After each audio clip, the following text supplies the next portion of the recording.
আমার ভাই গুলি করছে।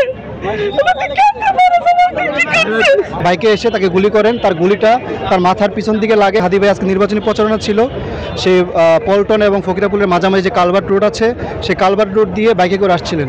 পিছন থেকে আরেকটা গ্রুপ বাইকে এসে তাকে গুলি করেন, তার গুলিটা তার মাথার পিছন দিকে লাগে। এখন মাথার উপরে না নিচে এখন বোঝা যাচ্ছে না। এখন যে অবস্থা হাসপাতালে, অবস্থা খুবই ক্রিটিক্যাল। আমরা ডাক্তারের সাথে কথা বলেছি, তারা যেটা বলেছে তাদের মধ্যে বিনীত রক্তের প্রয়োজন, সেটার জন্য আমরা ব্যবস্থা করছি।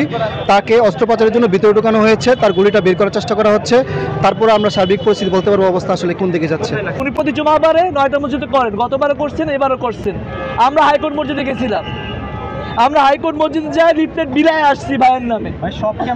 আসার পরে এখানে এসে সোহরাউদ্দিনের গুলি করছে। গতকাল রাতে নির্বাচনের তফসিল ঘোষণা করছে, আজকে এনে গুলি করছে। চাওটা কি তোমরা তোমরা কি মনে করো আমরা বুঝি না? আমার ভাইয়ের লোক সোহরাউদ্দিনের গল্প করার কথা, আমি ভাইয়ের লোক ওয়েট করতেছি, মানে আর আমার খুব কষ্ট করবার গুলি করছে। আমার ভাই গুলি করছে।